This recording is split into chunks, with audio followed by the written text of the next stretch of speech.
Hello everyone, कैसे हैं आप सब और आपका बहुत बहुत स्वागत है हमारे इस यूट्यूब चैनल जिसका नाम है जाबिश फिजिक्स। तो आज हम लोग क्लास 12 के चैप्टर 7 में स्टडी करने वाले हैं एसी सर्किट, और इस एसी सर्किट में हम लोग डालेंगे इंडक्टर को।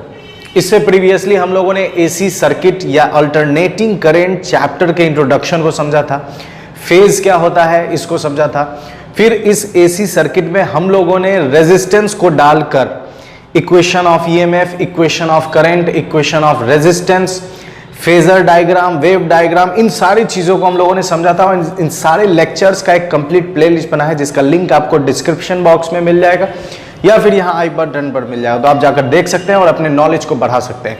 इस वीडियो में हम लोग समझने वाले हैं AC circuit containing inductor only, मतलब एक सर्किट एसी सर्किट लेनी है और उसमें सिर्फ और सिर्फ हम लोग इंडक्टर को डालेंगे और फिर उसके कैरेक्टरिस्टिक्स को स्टडी करेंगे। तो देखिए यहां पर हम लोग शुरू करते हैं। सबसे पहले हम लोग, हमारा टॉपिक क्या है, एसी सर्किट कॉन्टेनिंग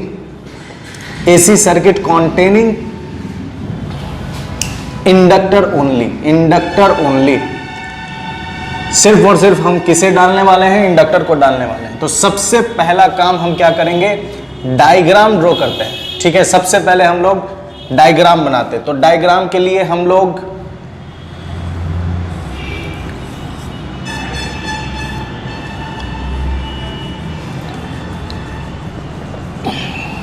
ये हमने डायग्राम ड्रॉ कर दिया। ये इंडक्टर है हमारा और ये एसी सर्किट है। तो डायग्राम हमने ड्रॉ कर लिया। अब यहां पर काम हम लोग सेकंड नंबर क्या काम करेंगे, तो सेकंड नंबर में हम काम करते हैं और लिखते हैं इक्वेशन ऑफ ईएमएफ। ईएमएफ का इक्वेशन क्या होता है, तो ये हर जगह कोई भी टॉपिक है इसमें अगर हम डिस्कस करें इस चैप्टर में अल्टरनेटिंग करंट में, तो ईएमएफ का इक्वेशन यही होगा, E is equal to E naught sine omega t. ये हम लोगों ने इक्वेशन ऑफ ईएमएफ ले लिया। तीसरी चीज जो ये है कि हम लोग निकालेंगे इक्वेशन ऑफ करंट। तो इक्वेशन ऑफ करंट के लिए अब हम लोग काम कर रहे हैं। हम लोगों ने डायग्राम ड्रॉ कर लिया, ईएमएफ जो कि हम लोगों को मिल चुका है उसका इक्वेशन हम लोगों ने लिख लिया। अब हम काम कर रहे हैं इक्वेशन ऑफ करंट के लिए। तो इक्वेशन ऑफ करंट के लिए क्या काम करेंगे, देखिए चूंकि ये इंडक्टर है तो हम लोग इससे प्रीवियस चैप्टर में, चैप्टर 6 में हम लोगों ने म्यूचुअल इंडक्शन और सेल्फ इंडक्शन को स्टडी किया था। वहां से हम लोग जो फॉर्मूला लाए थे उस फॉर्मूला को यहां यूज करेंगे। चूंकि ये सिंगल कॉइल है, ठीक है, इस वजह से यहां पर सेल्फ इंडक्शन का जो फॉर्मूला हम लोग लाए थे ईएमएफ के बेसिस पर, वो क्या था, तो वो ये था E is equal to L d I by d t. ये हम लोगों ने काम किया था। ठीक है, E इज इक्वल टू यहां पर माइनस होगा, ठीक है, E बराबर minus L d I by d t. ये हम लोगों ने काम किया था। अब यहां पर हम लोग इसी इक्वेशन को यहां यूज करते हैं और फिर आगे काम करेंगे तो हमें इसका वैल्यू मिल जाएगा। ठीक है, देखिए क्या यहां पर हम लोग जानते हैं, we know that E is equal to minus L d I by d t. ये हम लोगों को मालूम है। इसको हम लोग इससे आगे कैसे बढ़ेंगे, तो देखिए क्रॉस मल्टीप्लाई करेंगे तो मिलेगा हमें E D T L d आई। यहां पर हम माइनस को इग्नोर कर दे रहे हैं। माइनस बस यही था जिसका जवाब हम लोगों को लेंज लॉ से मिला था चैप्टर 6 में, कि जो भी इसमें चेंजेस होंगे ये उसका अपोज करता है। इस वजह से यहां पर हमने माइनस लगाया है। यहां पर हम माइनस को इग्नोर कर रहे हैं, तो ई डी टी बराबर हो जाएगा एल डी आई। तो फिर इसको अगर हम आगे बढ़ाएं तो फिर L को इधर भेज दें तो मिलेगा हमें DI बराबर E upon L D t. ये हमें मिल जाएगा। अब यहां पर देखिए DI बराबर E के जगह पर ये वैल्यू हम पुट कर सकते हैं। तो E के जगह ये वैल्यू पुट कर देंगे तो होगा E not sine omega t d T by L. ये हमने DI निकाल लिया। अब हमें इक्वेशन ऑफ करंट चाहिए। तो इक्वेशन ऑफ करंट के लिए हम काम ये करेंगे कि इस दोनों तरफ इंटीग्रेट करें। तो दोनों तरफ जब हम इंटीग्रेट करेंगे तो हमें क्या रिजल्ट मिलेगा, देखिए integrating both side we get क्या मिल रहा है, देखिए दोनों तरफ इंटीग्रेट कर रहे हैं। तो तो d I is equal to E naught sine omega t d t upon L, दोनों तरफ हम इंटीग्रेट कर रहे हैं। तो जब हम दोनों तरफ इंटीग्रेट करेंगे तो डी आई का इंटीग्रेशन हो जाएगा आई, और यहां ई नॉट कॉमन है, ई नॉट कांस्टेंट है, एल ये भी self coefficient of self induction ये भी कांस्टेंट है, इसे बाहर निकाल लेंगे, सिर्फ बचेगा हमारे पास sine omega t d t. अब इसका हमें इंटीग्रेशन करना है, तो इसका जब हम इंटीग्रेशन करेंगे तो क्या काम करेंगे, देखिए ई नॉट बाई एल। अब यहां पर हमें इसका इंटीग्रेशन करना है, तो कैसे करेंगे, तो इंटीग्रेट के लिए हम लोग यहां पर देखिए, अगर आपको इंटीग्रेशन नहीं है ध्यान में तो देखिए कैसे इंटीग्रेट करेंगे। तो यहां पर हम लोग एक काम करते हैं, हमें इंटीग्रेट करना है sine omega t d t को इंटीग्रेट करना है। तो यहां पर हम मान लेते हैं let x is equal to omega t, omega t को हमने क्या मान लिया, x मान लिया, ठीक है। थोड़ा बड़ा लिख देते हैं, let x is equal to omega t. दोनों तरफ हम क्या कर देते हैं, differentiate with respect to dt, दोनों तरफ dt से डिफरेंशिएट कर दें, तो dx बाई डी टी बराबर d omega t by d T, ठीक है। तो dx बाई डी टी बराबर ओमेगा, यहां पर एंगुलर वेलोसिटी, ठीक है, तो ओमेगा यहां पर हम इसे बाहर कर लेते हैं, तो dt बाई डी टी, तो dx बाई डी टी आ गया हमारा, dx बाई डी टी बराबर आ गया ओमेगा, तो ओमेगा dx बाई ओमेगा बराबर आ गया dt, ठीक है। तो dt का वैल्यू आ गया dx बाई ओमेगा। अब हम क्या काम करते हैं, इसको वापस लिखते हैं साइन ओमेगा t dt। तो क्या करेंगे, देखिए साइन और ओमेगा t के जगह क्या डाल देंगे x, और dt के जगह क्या डाल देंगे, dt के जगह डाल देंगे dx बाई ओमेगा, ठीक है। अब ओमेगा कांस्टेंट है तो इसे बाहर निकाल लेंगे, तो बच गया सिर्फ साइन एक्स डी एक्स। अब साइन एक्स डी एक्स है तो 1 by omega, sine x D x का इंटीग्रेशन हो जाता है माइनस कॉस एक्स, तो 1 बाई ओमेगा माइनस कॉस, और x हमने कितना माना था, ओमेगा टी। तो फाइनली हमें इंटीग्रेशन मिल गया है minus cos omega T upon omega, ये इसका इंटीग्रेशन। तो यहां पर हम उस वैल्यू को पुट कर देंगे, वैल्यू को पुट करेंगे तो मिलेगा minus cos omega T by omega, तो ये इंटीग्रेट करके हमने डाल दिया। अब यहां पर काम ये करना है कि I is equal to E naught upon L, इस माइनस को बाहर निकाल दें और ओमेगा को यहां लिख दें, तो यहां बचेगा कॉस ओमेगा टी, ठीक है, कॉस ओमेगा टी आ गया। अब यहां पर हम इस कॉस ओमेगा टी को साइन के फॉर्मेट में लिखेंगे। क्यों साइन के फॉर्मेट में लिखेंगे, इस वजह से लिखेंगे क्योंकि यहां पर साइन है, इसके इक्वेशन ऑफ ईएमएफ मतलब वोल्टेज के इक्वेशन में साइन लगा हुआ है, इस वजह से हम इसके करंट वाले में भी साइन लगाएंगे, ताकि बहुत सारी चीजें जब कांस्टेंट हो जाएंगी तो हम इसके फेज को कंपेयर कर सकेंगे, ठीक है। तो अब यहां पर देखिए, हम इसे अगर हम लिखें तो I बराबर लिखेंगे minus E naught by L omega, और कॉस ओमेगा टी को क्या लिख सकते हैं, तो कॉस ओमेगा टी को लिख सकते हैं sine 90 by sine 90 minus theta. ये हम लोग कॉस ओमेगा टी को मतलब कॉस थीटा के जगह पर लिख दिए साइन 90 माइनस थीटा। इतना बात समझ में आ गया। अब हम इसमें एक काम और करते हैं, क्या एक काम और करेंगे, तो I बराबर ई नॉट बाई एल ओमेगा, और इसमें से साइन को बाहर निकाल लेते हैं, तो साइन ये हो जाएगा omega T minus pi by 2। अब इस माइनस से इस माइनस को, ये दोनों माइनस मिलकर प्लस हो जाएगा, माइनस माइनस, ठीक है। इसे इरेज कर दे रहे हैं ताकि जगह मिल जाए,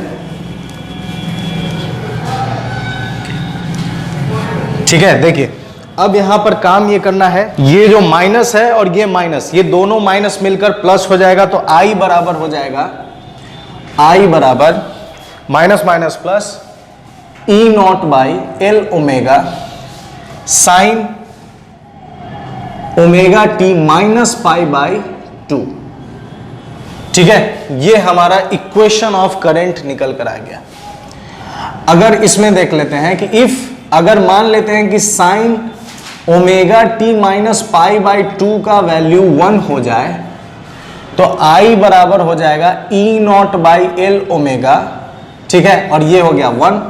तो इस केस में ये जो वैल्यू होगा ये मैक्सिमम होगा, ये हमारा आ गया maximum value of current. Maximum value of current, जब मैक्सिमम वैल्यू ऑफ करंट आ गया है तो इसे हम लोग लिखेंगे पीक वैल्यू। इसी को हम लोग पीक वैल्यू भी बोलते हैं, पीक वैल्यू। तो ये हो जाएगा आई नॉट, पीक वैल्यू को हम लोग लिखेंगे आई नॉट बराबर ई नॉट बाई एल ओमेगा। तो फाइनली इस इक्वेशन को हम क्या लिख सकते हैं, आई और ई नॉट बाई एल ओमेगा को क्या लिखते हैं, आई नॉट और sign omega T minus pi by 2। ये हमने इक्वेशन ऑफ करंट निकाल लिया। इससे पहले हम लोगों ने इक्वेशन ऑफ ईएमएफ निकाला था, डायग्राम। तीन चीज हम लोगों ने कर लिया है अभी तक, डायग्राम बना लिए, इक्वेशन ऑफ वोल्टेज निकाल लिया और इक्वेशन ऑफ करंट निकाल लिया। अब दोनों को थोड़ा कंपेयर करना है, ठीक है। अब इस दोनों को थोड़ा कंपेयर कीजिए, तो कंपेयर करने पे क्या मिलेगा, देखिए हम यहां लिख देते हैं E बराबर ई नॉट साइन ओमेगा टी। दोनों को कंपेयर कीजिए, हमें कंपेयर करना है इस साइन के फंक्शन को, इस साइन फंक्शन को हमें कंपेयर करना। तो हम ये देख रहे हैं कि ये ओमेगा टी है और ये है ओमेगा टी में से माइनस करना है पाई बाई 2। तो इसका मतलब ये है, आपको स्टार्टिंग में मैंने ये कहा था कि यहीं पर हम क्यों नहीं छोड़ते, तो यहां पर हम छोड़ सकते हैं, यहां तक सही है। लेकिन अगर हमें फेज को कंपेयर करना है, ठीक है, फेज को कंपेयर करना है, तो फेज कंपेयर करने के लिए इसका इस फॉर्म में लाना बहुत जरूरी। जैसे ही हम कॉस को साइन में चेंज किए तो ये इतना काम हुआ। अब जैसे ही हम कॉस को साइन में चेंज कर दिए तो अब साफ साफ दिख रहा है, ये भी साइन, ये भी साइन। ये ओमेगा टी है तो ये omega T minus pi by 2 है, मतलब 90 डिग्री का यहां पर फेज डिफरेंस है। तो हम इससे कंक्लूजन ये निकाल सकते हैं कि here phase difference is 90 pi by 2, pi by 2 का फेज डिफरेंस है, ठीक है। बिटवीन किसके किसके बीच में, बिटवीन आई एंड वी, आई और वी के बीच में। अब देखिए कौन पीछे चलेगा कौन आगे चलेगा, ये आपको साफ दिख रहा है। यहां वोल्टेज ओमेगा टी है और करंट यहां पर माइनस पाई बाई 2, ठीक है। तो करंट यहां पर माइनस है, ओमेगा टी में से माइनस, इसका मतलब कि वोल्टेज आगे आगे होगा और जो करंट है वो उसको 90 डिग्री पीछे पीछे फॉलो करेगा। जैसे एग्जांपल के तौर पर, जैसे मान लीजिए कि मेरे पास ये है, ठीक है, ये हो गया वोल्टेज, ये इसका एरिया वेक्टर, ठीक है, ये इसका एरिया वेक्टर है, और ये हो गया करंट, ये इसका एरिया वेक्टर, दोनों ऐसे, ये ईएमएफ है। अब ये ईएमएफ ऐसे चलना शुरू हुआ तो ये अभी ऐसे ही, दोनों स्टार्टिंग में ऐसे ही हैं, ठीक है। अब ये चलना शुरू हुआ, ये ऐसे हो गया तो ये 90 डिग्री घूम गया। जैसे ही ये 90 डिग्री घूमेगा तब ये हरकत में आएगा, करंट वाला, ये वाला। अब ये जैसे 90 डिग्री से अब ये 91 पे पहुंचेगा तो ये 1 डिग्री मूव करेगा, ये 92 होगा, ठीक है, तो ये 2 डिग्री होगा। तो इस तरह से ऐसे, मतलब कि जब ये यहां होगा तब ये यहां है, अब जब ये यहां हो जाएगा तब ये यहां पहुंचेगा, मतलब कि ये ऐसे ऐसे, ठीक है। अब ये जब इतना घूमेगा, ये 90 डिग्री आप देख सकते हैं, 90 डिग्री, ठीक है। अब ये 90 डिग्री, अब ये जब यहां से ऐसे घूमना शुरू होगा तब ये यहां से ऐसे मूव करेगा, ठीक है। तो जब ये अपना 180 पे होगा तो करंट उस वक्त 90 डिग्री फॉर्म करेगा, मतलब जब ये 270 होगा तो ये 180 होगा, मतलब पीछे पीछे, वोल्टेज आगे आगे, करंट पीछे पीछे। तो इसका हम लोग फेज डिफरेंस निकाल लिए, इसको हम लोग फाइनली लिख सकते हैं कि कौन किसको लीड कर रहा है। तो here EMF is leading voltage, leading current. EMF किसको लीड कर रहा है, करंट को लीड कर रहा है। करंट यहां पर पीछे पीछे है और ईएमएफ आगे आगे। तो हम लोगों ने दो काम कर लिया। अब यहां पर हम लोग रेजिस्टेंस निकालते हैं, ठीक है। तो रेजिस्टेंस के लिए हम ये वाले इक्वेशन को थोड़ा ध्यान से देखें। तो इस वाले इक्वेशन को जब हम देखेंगे, इस वाले इक्वेशन को, इसको सर्कल में डाल देते हैं। इस सर्कुलर इक्वेशन को देखेंगे तो वी हैव, यहां लिख सकते हैं we have I naught is equal to E naught by L omega. इसको जब हम कंपेयर करेंगे, comparing with V is equal to I R, तो I बराबर मिलेगा V अपॉन आर। अब हम इसे कंपेयर करें, I की जगह I है, E नॉट के जगह V है, तो ये जो L ओमेगा है, इस L ओमेगा की जगह क्या है, R। इसका मतलब कि इस इंडक्टिव सर्किट में, इसको हम लोग कौन सा सर्किट बोलेंगे, इंडक्टिव सर्किट, क्योंकि इसमें इंडक्टर लगा हुआ है। तो इस इंडक्टिव सर्किट में रेजिस्टेंस का फॉर्मूला, मतलब हम यहां पर इक्वेशन ऑफ ईएमएफ और इक्वेशन ऑफ करंट के बाद अब हम लोग लिख सकते हैं equation of resistance. Equation of resistance, तो हमें क्या मिलेगा, देखिए इक्वेशन ऑफ रेजिस्टेंस, तो R इज इक्वल टू क्या मिल रहा है, रेजिस्टेंस बराबर मिल रहा है 1/L ओमेगा। ठीक है, क्या मिल रहा है हमें, 1/L omega. R is equal to मिल रहा है हमें, R is equal to L omega. ठीक है,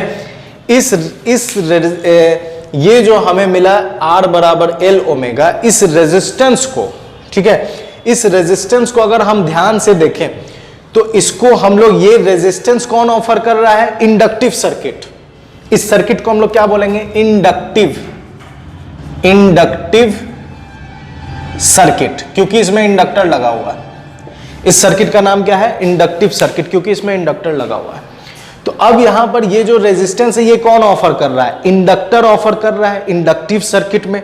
तो अगर हम इसे रेजिस्टेंस वर्ड यूज करेंगे तो कंफ्यूजन हो जाएगा कि ये रेजिस्टेंस रजिस्टर वाला तो नहीं है। तो उस कंफ्यूजन से बचने के लिए हम लोग इसका नाम चेंज कर देते हैं। इसका नाम चेंज कर देखते हैं इंडक्टिव रिएक्टेंस। इसका नाम क्या रख दिए, इस रेजिस्टेंस का नाम हो गया अब इंडक्टिव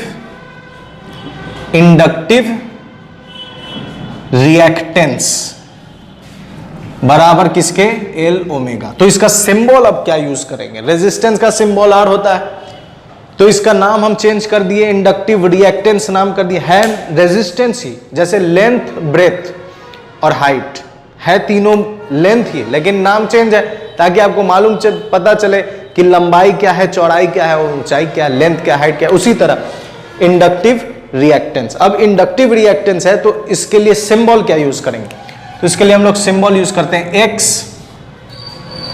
और X सिंबल है रेजिस्टेंस का, रिएक्टेंस का, और यहां पर इंडक्टर की वजह से लग रहा है इसलिए X, और बेस में L किसके लिए, इंडक्टर के लिए। तो XL बराबर क्या हो गया, L ओमेगा। ये हमारा मिल गया इक्वेशन ऑफ रेजिस्टेंस। ठीक है, इक्वेशन ऑफ रेजिस्टेंस मिल गया। अब यहां पर एक काम और करना है, इसमें अगर हम देखें तो, अगर हम देखें तो यहां पर हम देखेंगे कि for DC circuit, for DC जो डायरेक्ट करंट है, जो बैटरी है, उसमें अगर हम इंडक्टर लगाएंगे तो क्या होगा। तो चूंकि जब हम बैटरी में इंडक्टर, बैटरी के साथ जब हम इंडक्टर को जोड़ेंगे तो बैटरी में कोई ओमेगा नहीं होता है, फेज डिफरेंस कुछ नहीं होता है। ओमेगा बैटरी के लिए, डीसी के लिए ओमेगा हो जाता है 0। इस वजह से एक्सेल कितना हो जाएगा, 0। मतलब कि इंडक्टर कोई रेजिस्टेंस ऑफर नहीं करेगा डीसी सर्किट में, मतलब कि इंडक्टर कोई रेजिस्टेंस ऑफर नहीं करेगा डीसी सर्किट में। लेकिन जब हम एसी सर्किट की बात करें, फॉर एसी,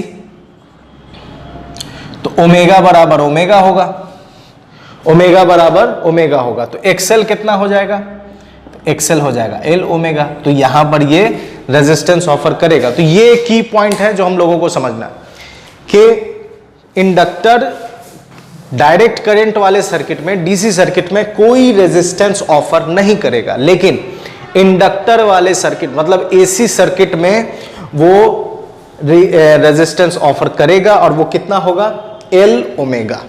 अब इसमें दो चीज और है जो हम लोगों को समझनी है। इतना में कोई प्रॉब्लम नहीं होगा इंशाल्लाह, आपको गारंटी है कि ये इतना आपके दिमाग में अच्छे से समझ में आ गया होगा, आपके दिमाग में बैठ गई होगी बात। अब इसके बाद हम लोग क्या करेंगे, तो दो चीज रह गई, वेव डायग्राम और फेजर डायग्राम। इतना काम हम लोगों ने कर लिया। सबसे पहले डायग्राम ड्रॉ कर लिया, equation of EMF, equation of current, और ये I naught is equal to E naught by L omega, और ये रेजिस्टेंस, इक्वेशन ऑफ रेजिस्टेंस हम लोगों ने निकाल लिया। अब इसमें दो चीजें और है, वेव डायग्राम और फेजर डायग्राम। तो वेव डायग्राम देखिए कैसे बनेगा, बहुत इजी है। वेव डायग्राम, वेव डायग्राम में हम लोग ड्रॉ करेंगे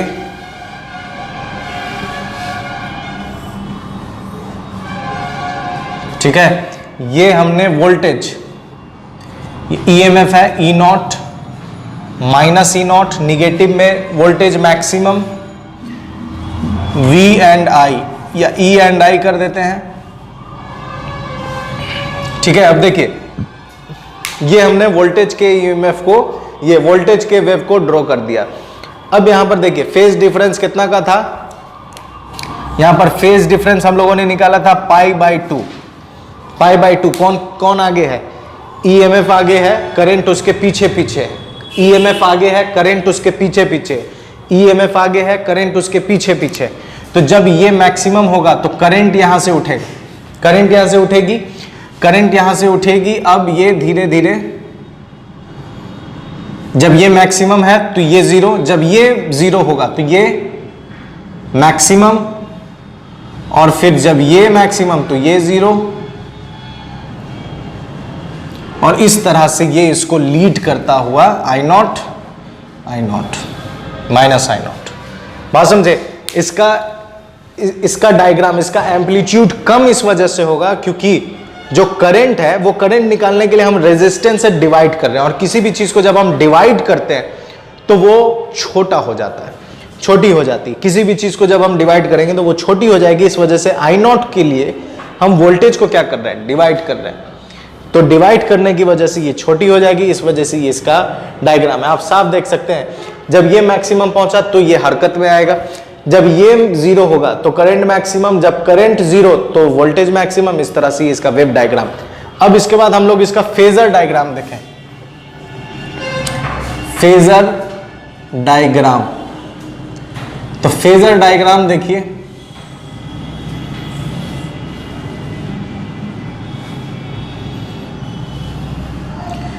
ठीक है, यहां पर भी ये वोल्टेज है, ईएमएफ है E naught sine omega t. ये कितना डिग्री पर है, तो ये ओमेगा टी पर है। ठीक है, ये ओमेगा टी पर है। करंट पीछे पीछे, इस वजह से ये I naught, I is equal to I naught sine omega t, और ये हो जाएगा ये 90 डिग्री। ठीक है, तो ये हो गया आपका ओमेगा।